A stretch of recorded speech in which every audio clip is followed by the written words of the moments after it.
بسم اللہ الرحمن الرحیم اللہم صلی علی سیدنا محمد وعلی آل سیدنا محمد واصحاب سیدنا محمد وبارک وسلم علیہ۔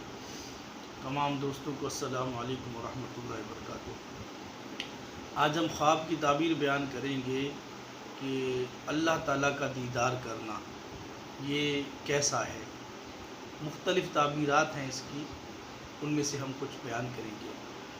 اللہ تعالیٰ کو خواب میں دیکھنا، اگر زمان و مکان کی قید سے پاک ہو کر کوئی شخص خواب میں دیکھے تو یہ اس بات کی دلیل ہے کہ اللہ تعالیٰ اس کو قیامت کے دن اپنا دیدار عطا فرمائے گا، جیسے احادیث طیبہ کے اندر ہے جو آقا علیہ الصلوۃ والسلام نے ارشاد فرمایا۔ اور اسی طریقے سے اگر وہ اللہ تعالیٰ کا دیدار کرتا ہے اور وہ کھڑا ہوا ہے اور